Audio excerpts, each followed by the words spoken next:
Olá pessoal, tudo bem? Então vamos continuar aqui falando sobre detectores. Na aula passada a gente falou um pouco sobre as características geral dos detectores, né?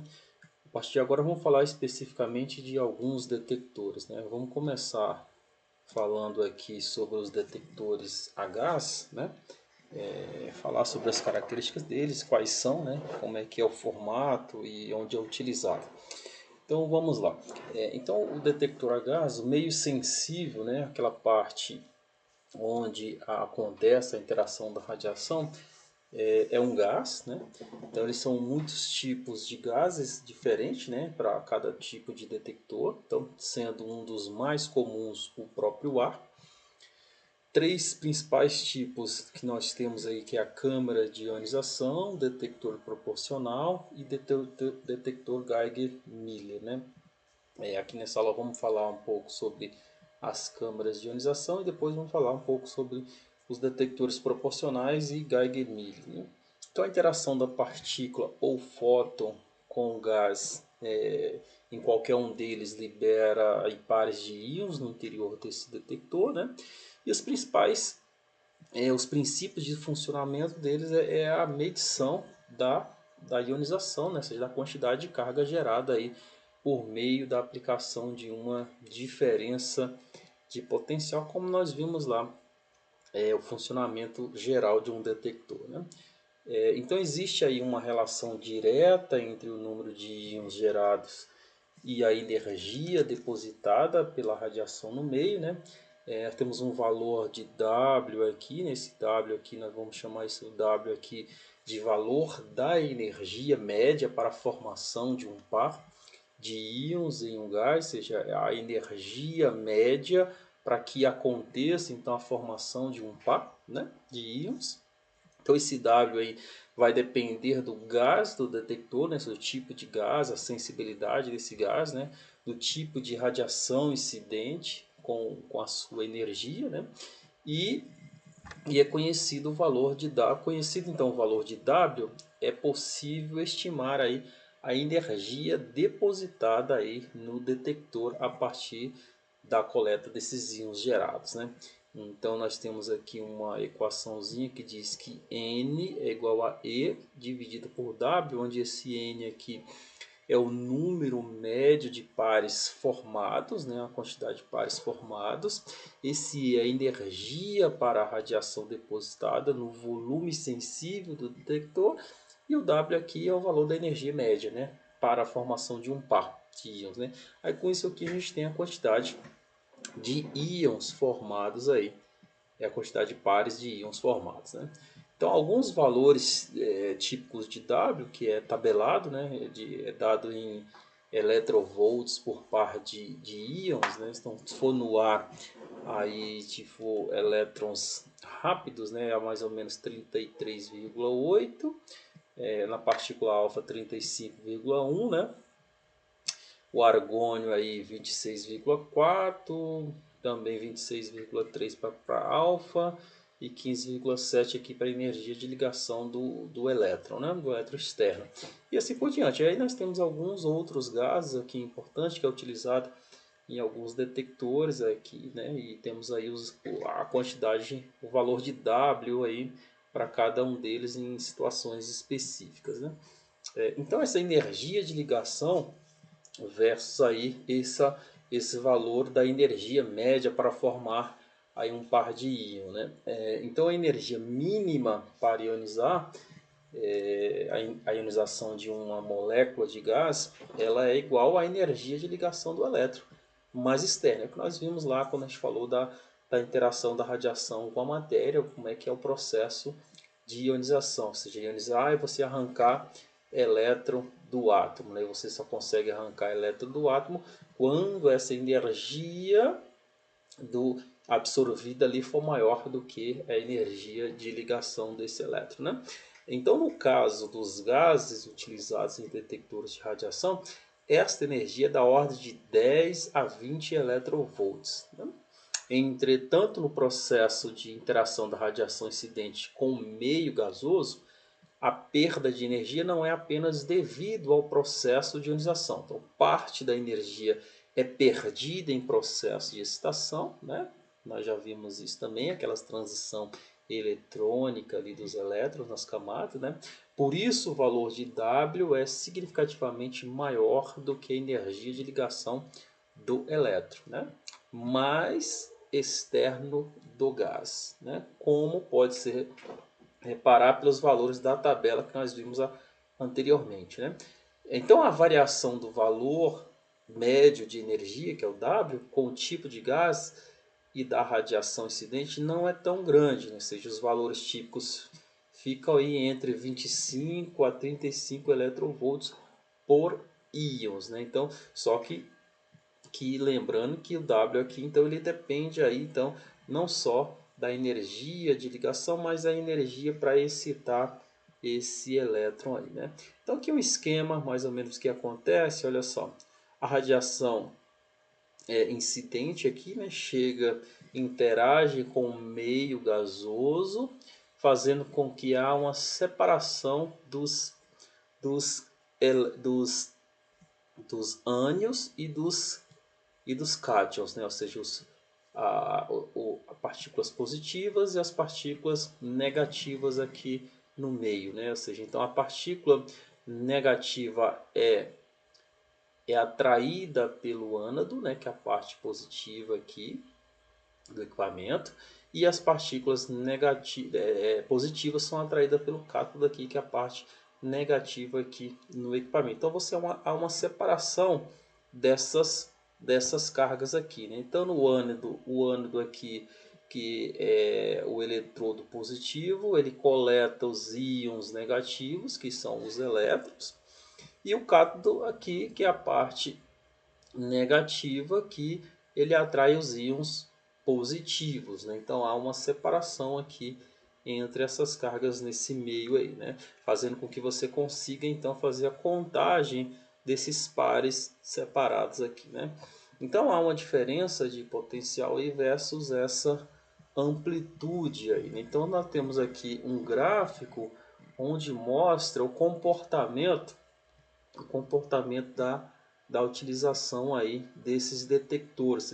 Então nós temos aqui um pulso, né, a amplitude desse pulso pela a voltagem. Observa que à medida que nós vamos aumentando essa voltagem, você vai aumentando então essa diferença aqui de pares produzidos aqui, né? E cada região dessas aqui nós temos um tipo de detectores específico que atua nesse ponto justamente pela quantidade de cargas aí produzidas aí, né? Então nós temos aqui nós temos uma parte meia nebulosa aqui, né, onde você não tem o funcionamento de nenhum detector, porque a energia incidente aqui é insuficiente para fazer com que haja essa separação, ou seja, ele separa, mas logamente eles juntam novamente, então você não tem um funcionamento específico aqui.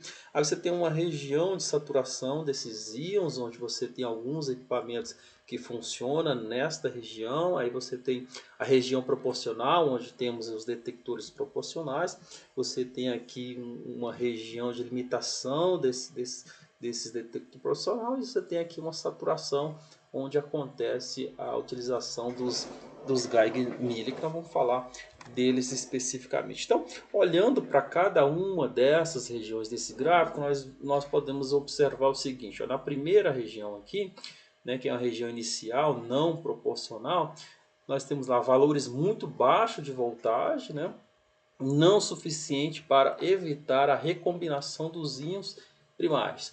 E a carga coletada no eletrodo é menor do que a carga relativa aos íons primários. Então, à medida que a diferença de potencial cresce, menos pares têm condição de recombinar. E a carga coletada aumenta. Então, entretanto, até que a tensão seja alta o suficiente para evitar completamente a recombinação, a amplitude do pulso pode variar sem proporcionalidade com a quantidade ou a energia da radiação incidente. Então, esta região especificamente não é conveniente para a operação de nenhum detector, ou seja, nenhum detector se utiliza essa região aqui porque é uma região complexa até para ser entendida nessa questão da recombinação dos pares e não recombinação dos pares, né?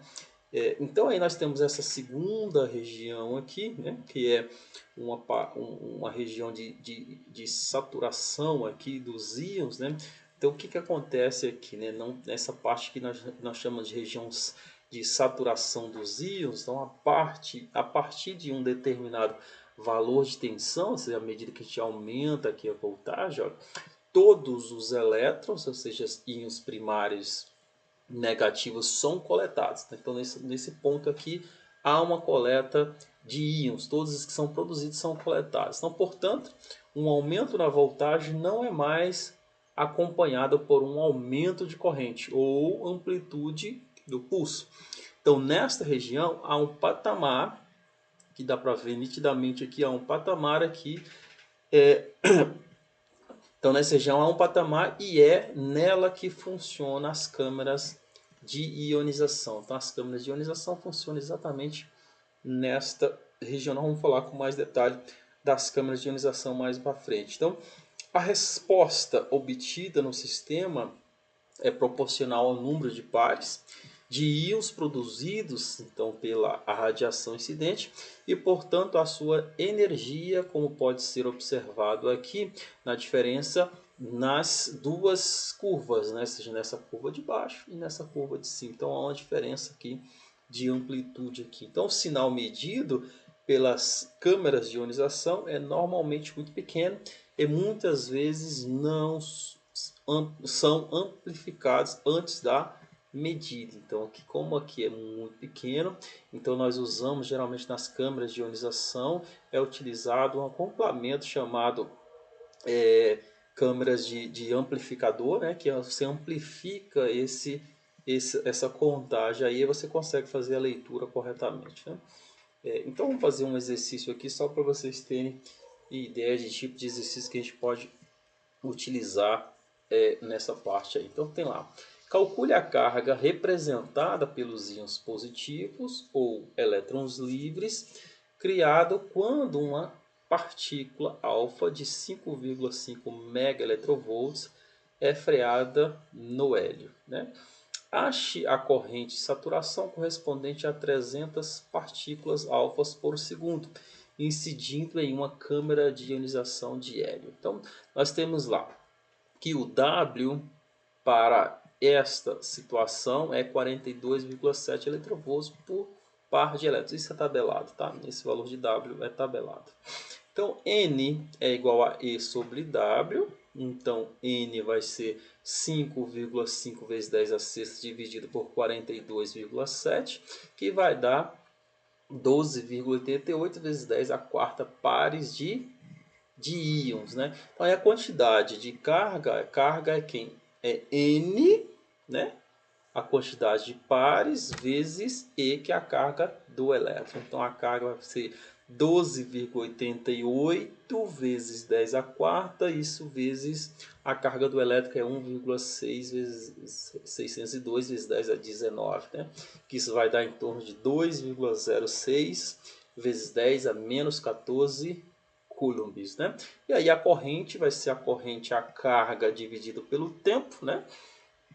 Então nós temos lá I igual a Q sobre T, que então isso vai dar exatamente 300 cargas de 300 partículas alfa, então 300 vezes a carga, que é 2,06 vezes 10 a 14, dividido pelo tempo, né?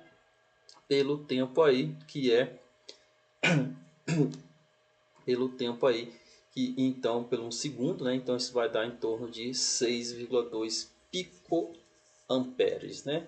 Essa é a corrente determinada aí de ionização, né? Que é bem simples, né? É só lembrar aqui mais daquelas teorias de eletromagnetismo lá do terceiro ano do ensino médio, né? Nada mais do que aquilo lá. Então, aí essa outra terceira região, que é a região de proporcionalidade, né? Então nós temos o que acontece nessa região aqui, né? nós chamamos de região de proporcional. Então, nesta região, se a voltagem é aumentada ainda mais, se a gente aumenta um pouco mais a voltagem aqui, ó, atinge-se o limite onde inicia-se o processo de multiplicação de íons. Então, aqui nós temos uma multiplicação desses íons que foi formado aqui nessa parte de saturação, né? Então, o aumento de voltagem faz com que os elétrons adquiram maior velocidade, né? Maior energia cinética, portanto, maior energia cinética, e passam a produzir ionizações secundárias, né? Ou seja, os íons secundários, por sua vez, também podem gerar novos íons e assim sucessivamente, fazendo com que há uma cadeia de gerações aqui de íons, né? Então, esse processo é denominado de alavanche de Thomson, né? Ou seja, para cada elétron primário, são produzidos muitos elétrons secundários, aumentando aí a amplitude do pulso, né? Então, nesta região, a carga coletada é proporcional ao número de íons primários. E esta é a região de operação dos detectores proporcionais, que nós vamos falar deles um pouco mais para frente também, né? E esta quarta região aqui, que é o limite da região de proporcionalidade, então nós temos lá a região de proporcionalidade limitada, né? Ou seja, que é esse ponto aqui. Então, aumentando ainda mais a voltagem, né? Atinge-se então a região onde o processo de ionização secundária continua a existir, porém não é mantido a proporcionalidade entre as energias das partículas e as amplitudes dos pulsos, né? Ou seja, entre os íons primários e as cargas coletadas. Então a perda da proporcionalidade ocorre porque o campo elétrico do detector passa a ser modificado pela nuvem de elétrons positivas existente ali, né? Então, o aumento aí do número de pares de íons, a rápida coleta dos elétrons pelo ânodo é baixa e a baixa mobilidade dos íons positivos, né, porque a massa de íons positivos é grande, passados pelo cátodo, são a razão pela formação de uma nuvem próxima aí ao cátodo, né? Então, nesta região não há operação de nenhum tipo de detector também, né? Então, aqui não temos nenhum detector atuando e nem aqui também não temos nenhum detector atuando aí, né? E essa última aqui, né, essa quinta região aqui, que é a região dos detectores do Geiger-Miller, né? Então aqui esta é a região do Geiger-Miller, né? Então esta é a última região de interesse para a operação de detectores. Então nesta região o processo é autolimitante e a amplitude do pulso é a mesma, né? Ou seja, não refletindo nenhuma característica da radiação incidente. Ou seja, o aumento da voltagem, além da região de proporcionalidade limitada, faz com que os elétrons sejam acelerados ao ponto de gerarem uma ionização em cascata no gás, né? Ou seja, alavanche, formando aí uma alavanche gerando mais alavanche, uma alavanche gerando outras alavanches, né? Que acarreta aí num acúmulo tão grande de íons positivos que altera o campo elétrico, né? Interrompendo aí o processo de multiplicação.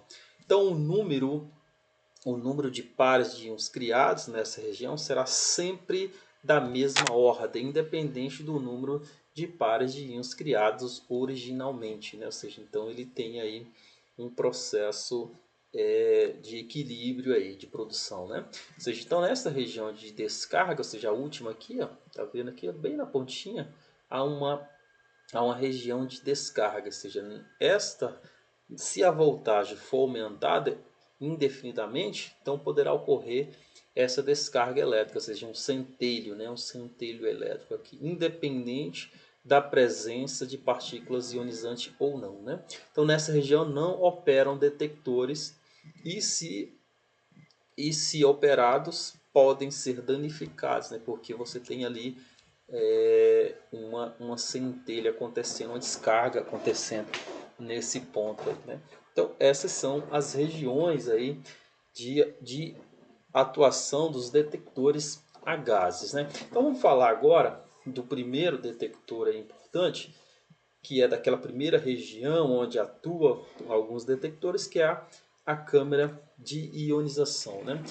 Então esse tipo de detector são os mais comuns, né, de detectores a gás. É um dos métodos mais precisos para a determinação tanto da dose absorvida quanto da exposição. O funcionamento dele baseia na coleta de todos os íons primários gerados pela radiação incidente e a partir da aplicação de uma diferença de potencial, né? Então são considerados como íons primários, neste caso tanto os íons criados diretamente quanto os íons criados indiretamente, ou seja, criados pelos elétrons primários, que foram liberados em ionizações secundárias, né? Então as radiações indiretamente e indiretamente ionizantes vai provocar certos danos aqui. Então nós temos lá as radiações indiretamente ionizantes, são as que maior poder de ionização, seja no caso partículas carregadas. Nós já falamos disso quando nós estávamos falando lá da interação da radiação com a matéria. Então as partículas carregadas, alfa e beta, propriamente dito, né, que gera ionização por processos de colisões, né, a interação entre campos eletromagnéticos ao penetrar no meio, né, exemplos de elétrons, pósitrons, prótons, alfas, né, são algumas partículas aí que nós já falamos delas umas aulas lá atrás, né? Então, e as radiações indiretamente ionizantes são as que, no processo de interação com o meio, liberam partículas diretamente ionizantes, por exemplo, radiação X, radiação gama, nêutrons e etc. Né? Então, aí nós temos uma recombinação, né, naquele processo lá que nós falamos do gráfico lá. Então, para permitir a coleta de dados, os íons gerados pela radiação incidente, é necessário evitar os processos de recombinação, né, o que acontece naquela primeira região onde não tem nenhum detector atuando ali, né? Então, quando os efeitos de recombinação são desprezíveis, diz que a câmara está na região de saturação, ou seja, na região onde todos os íons são coletados. E nessa região que as câmeras devem ser funcionar. E aí você tem a diferença aqui de intensidade, né? Aí você tem um patamar aqui, um platô, e aí você tem a diferença entre aqui a produção de íons positivos e negativos, né? Aí você consegue coletar esses pares de íons aí, né? Então os tipos de recombinação, nós temos a recombinação inicial ou colunar, né? Então ocorre quando há recombinação de íons na mesma trajetória da ionização causada pela partícula carregada. Ou seja, esse tipo de recombinação não depende da dose ou da taxa de dose e é mais frequente para partículas de alta transferência linear de energia, né? Aquelas partículas que têm alta energia interna, né? Ou seja, o LED, né? E a recombinação geral ou volumétrica, né? Que ocorre com íons de diferentes trajetórias se encontram no caminho para os eletrodos coletados, né? E então depende aí da quantidade de íons criados por unidade de tempo e por unidade de volume, e é dependente da taxa de dose, né? Depende então dessa taxa de dose, né? Então como que podemos minimizar a recombinação? Primeiro, separar a coleta rapidamente, né? Separar e coletar rápido, né? Então esse processo tem que ser rápido, processo de milissegundos, né? O campo elétricos altos dentro da região de operação das câmaras de ionização, né? Temos que manter então esse campo elétrico alto. A velocidade de coleta dos íons está diretamente relacionada com a mobilidade desses íons, né? Quanto mais rápida essa mobilidade, então mais rápido eu tenho que coletar, né? Então, evitar gases eletronegativos, ou seja, gases eletronegativos são as moléculas neutras, os gases tendem a capturar os elétrons livres. transformando-se em um íon negativo, né? O oxigênio é um exemplo de gás eletronegativo, né? Por outro lado, o nitrogênio, o CO2, o H2, o ar, o hélio, o argônio, o metânio, entre outros, não são eletronegativos. Por isso eles são mais usados nesses detectores, né? Então a velocidade de deslocamento, se nós temos lá a velocidade de deslocamento do elétron, ele tende a 1000 vezes a velocidade de deslocamento dos íons negativos. Ou seja, então, quanto mais veloz, mais rápido eu tenho que fazer essa coleta. Então, a velocidade de deslocamento ela é dada por V igual a μ epsilon vezes dividido por P, ou seja, onde esse μ é a mobilidade, né? Esse epsilon é a intensidade do campo elétrico e esse P é a pressão do gás. Então, a relação entre a mobilidade dos íons positivo e dos elétrons é semelhante aí à apresentada pelos íons negativos, né? Então, o tempo de coleta típico dos íons positivos é da ordem de milissegundo, enquanto para os elétrons é da ordem de microsegundos, né? Então, é bem próximo aí um do outro, né? Então, o gás no volume sensível, ou seja, gases eletronegativos, eles devem ser evitados porque a captura dos elétrons pelas moléculas diminui então a velocidade, né, de deslocamento das cargas, fazendo com que há o processo de recombinação novamente, né, e por isso aumenta aí a probabilidade de recombinação, né, que eu falei. Então vários tipos de gases podem ser utilizados nas câmaras de ionização, entretanto a maioria das câmaras é aberta e utiliza o próprio ar, né, como meio gasoso, e as câmeras que não utilizam ar precisam ser seladas, precisam ser fechadas, né?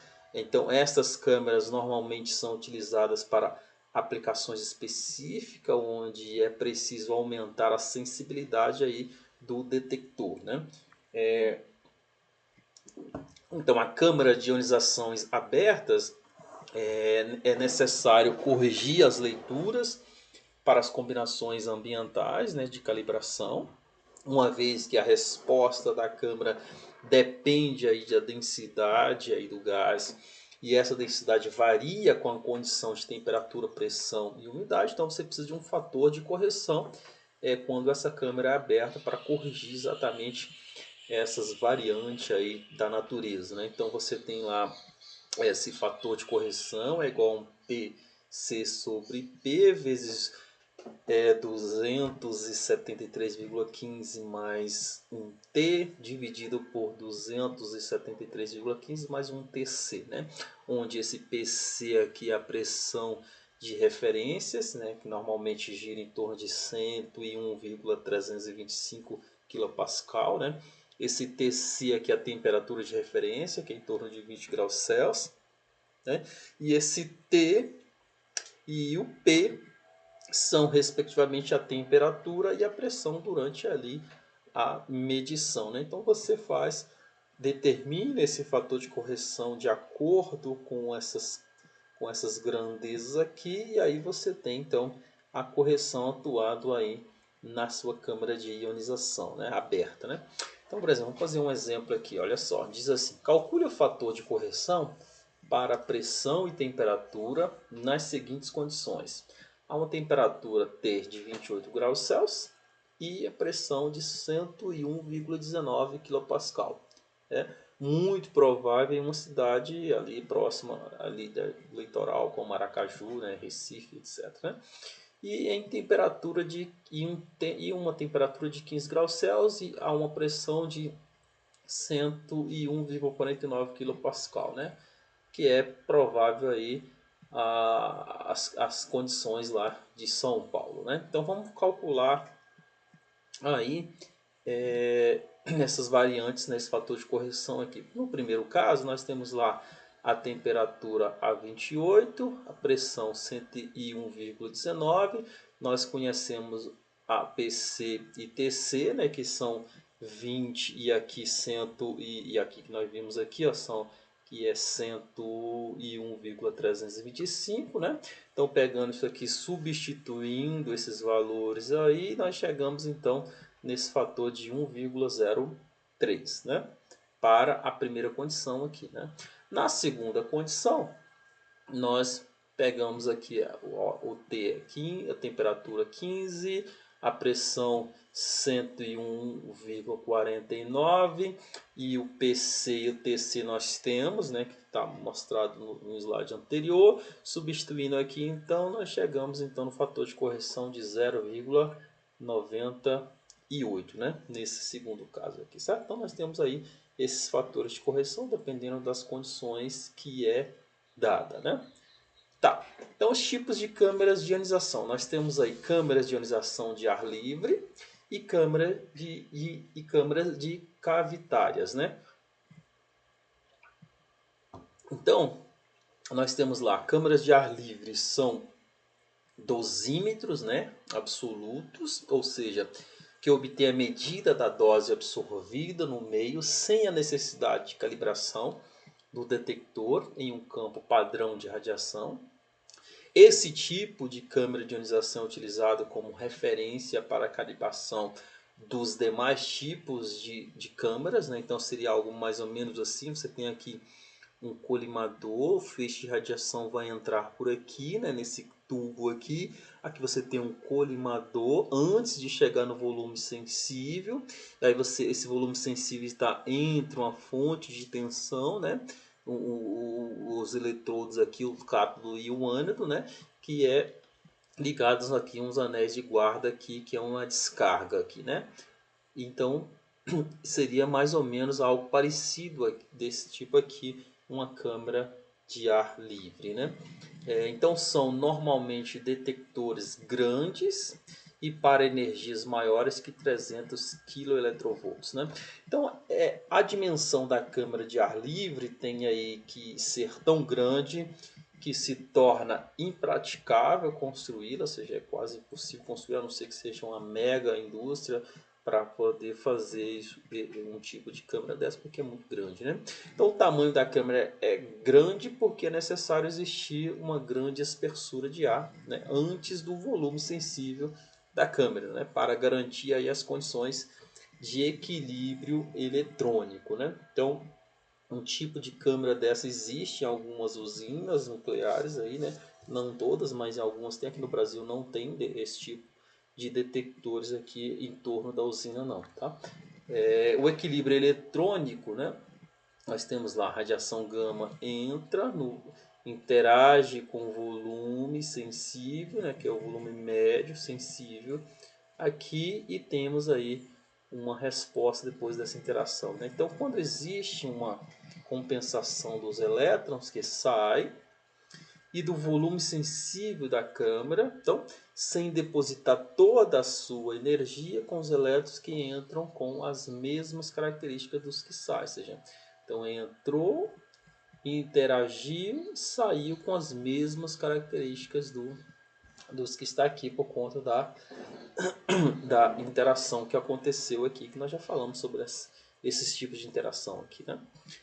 Então aí nós temos aí uma abertura dependendo aí do tipo de absorção e da energia, né, da interação com esse meio sensível. Então nós temos lá a energia do fóton. Observa aqui à medida que você vai aumentando a energia do fóton que vai interagir aqui, você vai aumentando essa espessura aí de abertura da sua câmara, né? Da sua câmara de ionização, né?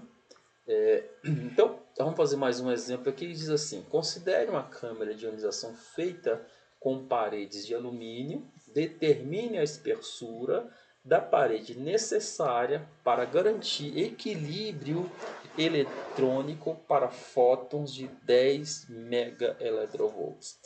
Considere a densidade do alumínio em torno de 2,697 gramas por centímetro cúbico. Então nós temos lá a espessura máxima para 10 megaelectrovolts é em torno aí de 4,9 gramas por centímetros quadrados. Isso é tabelado também, tá?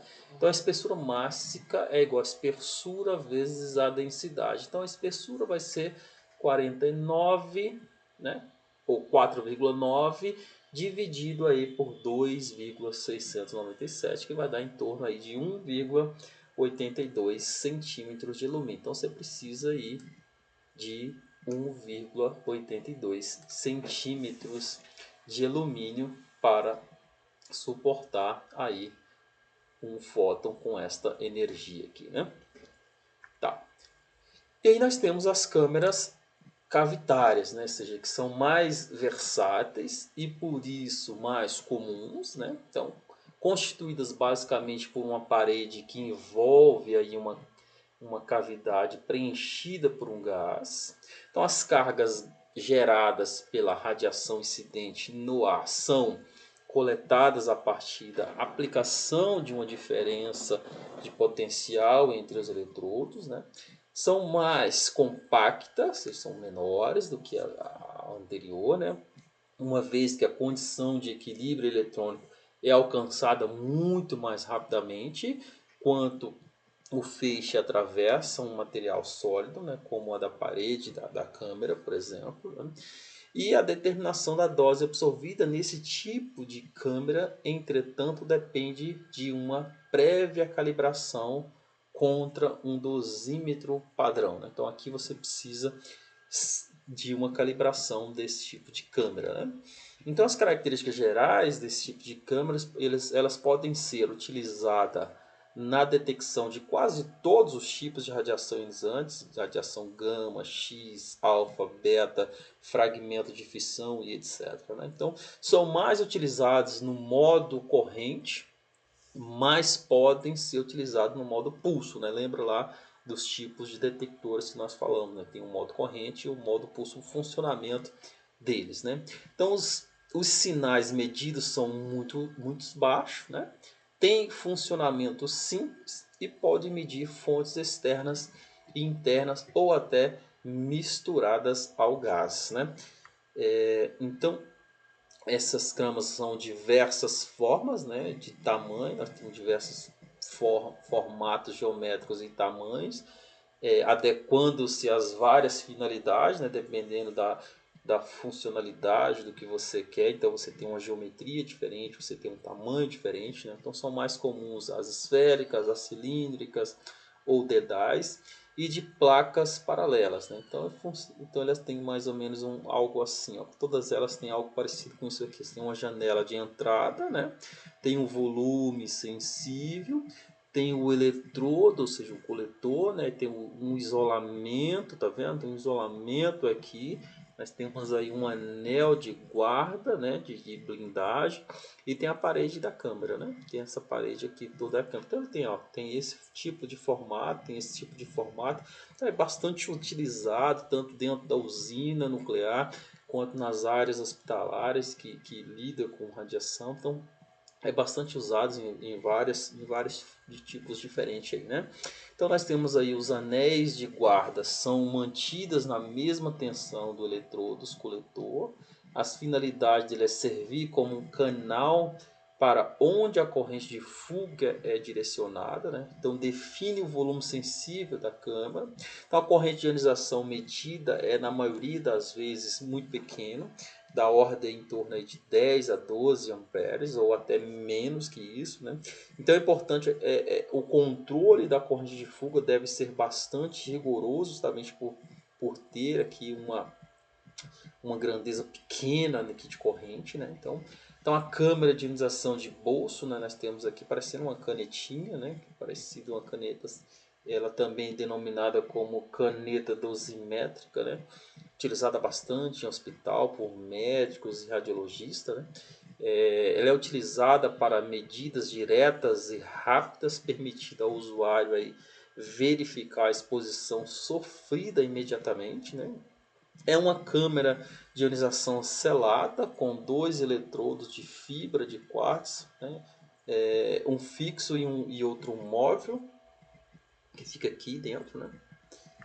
Então aí nós temos aqui alguns tipos, né, de diferenciados, ou seja, que são as câmeras PTW, né? Tá vendo? Nós temos um formato diferente, a geometria diferente, o tamanho diferente, tá vendo? Então nós temos vários tipos aí Aqui nós temos outros tipos de transmissores, de câmeras de transmissão, né? Ou seja, aqui você consegue aí, imediatamente registrar, aqui te dá a dose exata aqui, né? Do que está acontecendo ali naquele ambiente. Aqui nós temos outro tipo aqui, que é a câmera de tipo pulso, né? Que fica, a radiação fica aqui dentro, fica coletada aqui e te dá uma resposta aqui nesse equipamento, né?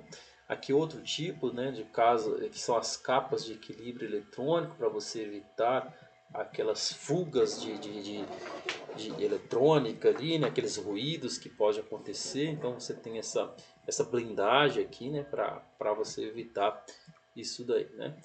Aqui a parte eletrônica dos equipamentos, né, para registro e tal, dessa coleta de dados aí, né.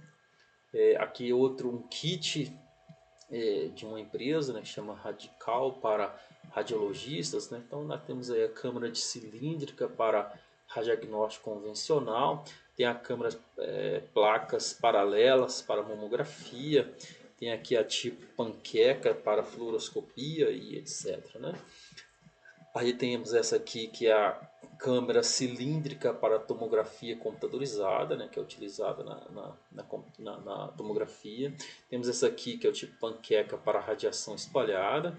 Temos essa aqui que é um cilindro, né, que é a câmera cilíndrica para medida de feixe de baixa intensidade. E aqui é um kit, né, que é onde vem todas elas junto, né, que é vendido comercialmente por aí, né.